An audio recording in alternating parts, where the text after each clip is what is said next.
Hello friends, welcome back my YouTube channel to the point home science.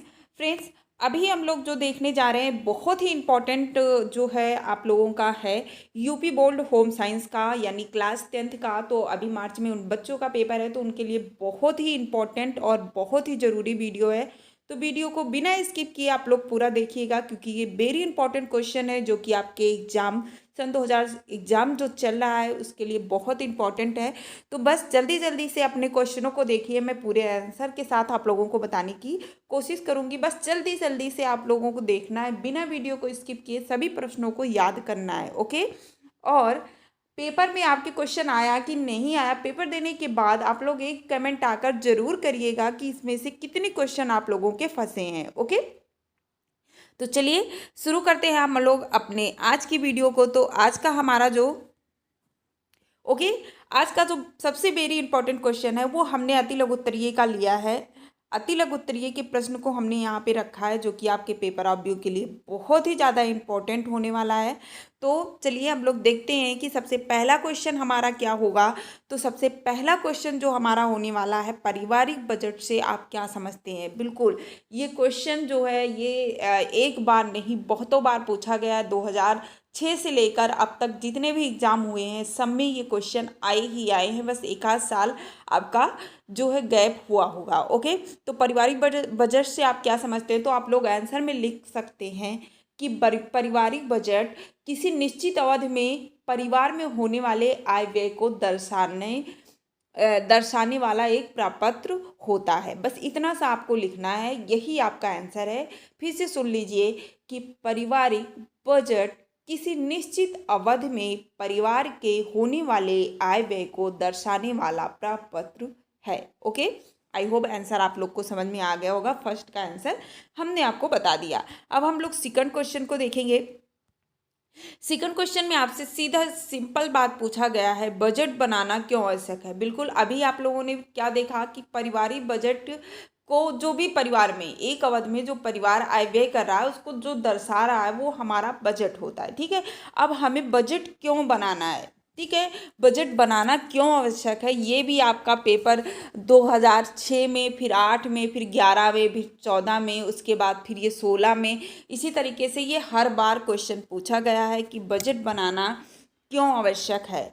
तो simple से 2-3 line में आपको इसको 2 लाइन में लिख देना है कि आय व्यय एवं बजट की ठीक जानकारी। ठीक है। आंसर ध्यान से सुनिएगा और कहीं नोट डाउन कर लीजिएगा। बस 1 या 2 बार आप वीडियो को देखेंगे, आपको सभी के आंसर याद हो जाएंगे।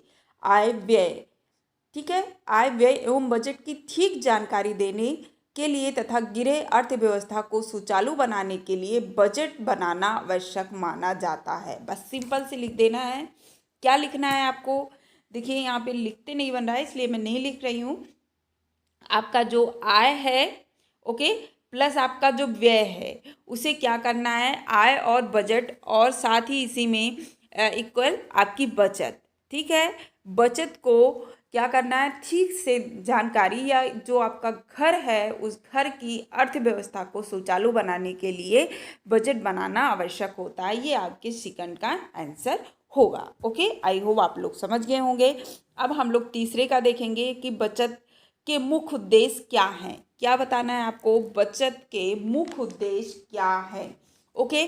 सिंपल से हम लोग बता देंगे कि बचत का उद्देश्य क्या होता है। ठीक है। तो बचत का उद्देश्य क्या होता है, तो वो हम लोग बताने वाले हैं कि बचत का जो उद्देश्य होता है,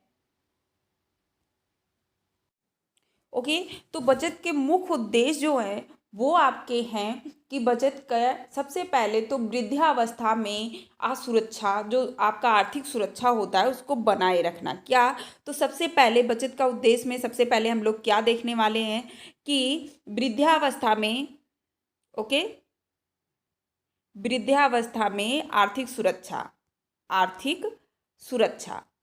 ओके, ये पहला हो जाएगा। दूसरा, बच्चों के विवाह में सहायक होता है। क्या होता है, तो बच्चों के विवाह में सहायक। ओके।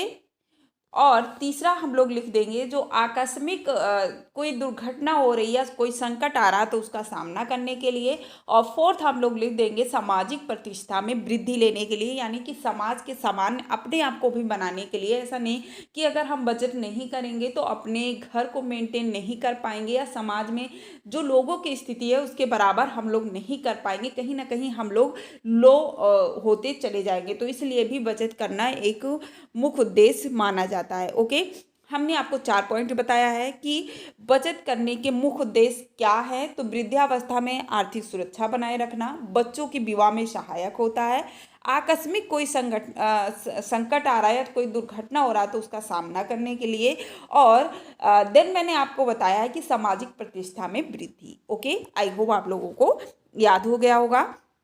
4 नंबर पे आपको बताना है कि चेक की क्या उपयोगिता होती है। क्या चेक की क्या उपयोगिता होती है, ये भी क्वेश्चन बहुतों बार, ये देखिए लाइन से बिल्कुल आया हुआ है, 5 6 7 8 9 10, मतलब कि गिनती ही नहीं है, ये लाइन से अब तक के क्वेश्चन हर बार पूछा गया है कि चेक बुक की क्या उपयोगिता होती है।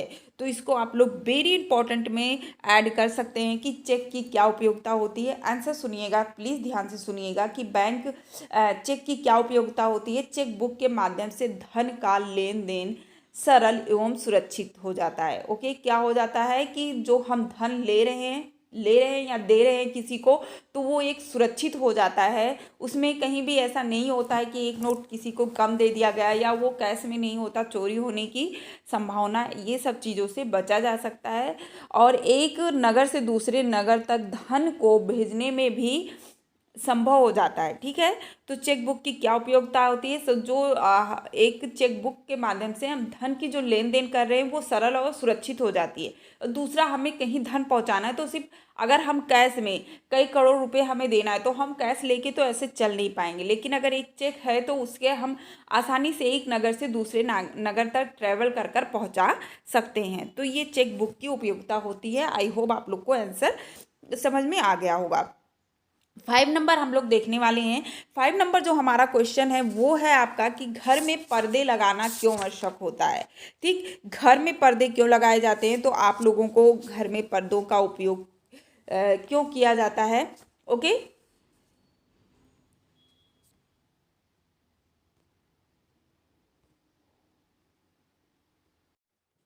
तो घर में पर्दों का जो है उपयोग हम लोग क्यों करते हैं, तो देखिए घर में पर्दा इसलिए लगाया जाता है कि घर में रोशनी रोशनी हो, या लू की बात कर ली जाए। ठीक है, यहाँ पे हम बता रहे हैं कि घर में पर्दों का उपयोग क्यों क्यों किया जाता है। तो घर में रोशनी हो गया, क्या हो गया, रोशनी हो गई, लू हो गया आपका। ठीक है, रोशनी हो गई आपकी, लू हो गई, एवं आप यहीं पे ठंडी हवा कह सकते हैं, ठंडी हवा हो गई, को रोकने के लिए कमरे में ठीक है, इन सब चीज़ों को रोकने के लिए, घर में एकांकता लाने के लिए, और घर को सुसज्जित करने के लिए, या उसे सजाने के लिए, हम घर जो है उसकी सज्जा या उसमें सजावट में वृद्धि लाने के लिए, इन सब चीज़ों के लिए हम पर्दों का उपयोग करते हैं। ठीक है, तो एकांतता लाने के लिए, ठीक है, घर में रोशनी बहुत अधिक ना हो, ठीक है, लू ना आए, घर में ठंडी हवा से बचा जा सके, कमरे में ऐसे ही अचानक बाहर से दिखाई न दे, एकांतता बनी रहे,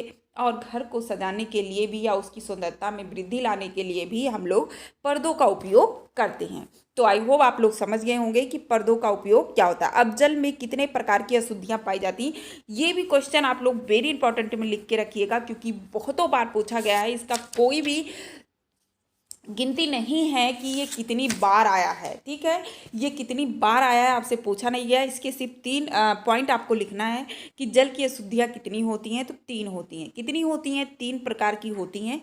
एक आपका होता है कि जल में घुलित कैसे होती है, तो एक आपका हो जाएगा कि जल में जो घुलित होती हैं, जो जल में घुलित होती है, जिसको हम लोग देख नहीं पाते हैं, जिसे सूक्ष्मदर्शी द्वारा ही हम लोग देखते हैं, वही एक ये होती है हमारे जल में घुलित अशुद्धियाँ।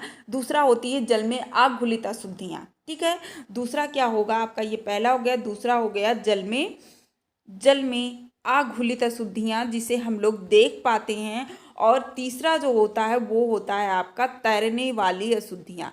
ठीक, तो ये 3 प्रकार के जल में अशुद्धियाँ पाई जाती हैं और ये भी रिपीटेड क्वेश्चन है, ये सन 2005 से लेकर लगातार ये क्वेश्चन आए हैं। ओके, अब हम लोग अगला क्वेश्चन तो देखने वाले हैं, पर्यावरण प्रदूषण के कारण बताइए। तो पर्यावरण प्रदूषण के कारण सिंपल सी बात है कि पर्यावरण प्रदूषण के कारण जो है वो हम लोग देखेंगे तो सबसे पहले आप लोग का, जैसे कि आप लोग यहाँ पे बता सकते हैं, सबसे बड़ा कारण जो है वो है औद्योगिकीकरण, नगरीकरण है, ईंधन चलित जो वाहन है उसके हो रहा है, वृक्षों की बहुत ही ज़्यादा कटाई हो रही है जिसके कारण क्या हो रहा है, पर्यावरण प्रदूषित हो रहा है। तो इसके कारण में भी आप लोग 3 पॉइंट आराम से 3-4 पॉइंट ऐड कर सकते हैं। औद्योगिकरण, नागरीकरण, ईंधन से जो चलने वाले वाहन है या ईंधन चलित वाहन लिख सकते हैं, और वृद्धों की अंधाधुंध कटाई के कारण पर्यावरण प्रदूषण बढ़ता जा रहा है या उसके मुख्य कारण होंगे। ओके, उसके बाद हम लोग देखेंगे कि वृक्षारोपण से क्या लाभ है। तो सिंपल सी बात है कि ये भी क्वेश्चन आपके रिपीटेड हैं। वृक्षारोपण से क्या लाभ है, तो आप लोग बता सकते हैं कि अगर वृक्षारोपण किया जा रहा है या वृक्ष पर्यावरण किस प्रकार शुद्ध रखता है। ठीक है, अथवा करके इसको लिख लीजिएगा। अथवा अथवा आपसे क्वेश्चन पूछ सकता है कि वृक्ष जो है वो पर्यावरण को किस प्रकार शुद्ध रखता है। तो आप आंसर एक ही देंगे कि जो है वृक्षारोपण से क्या लाभ है या वृक्ष पर्यावरण को किस तरह सुरक्षित रखता है।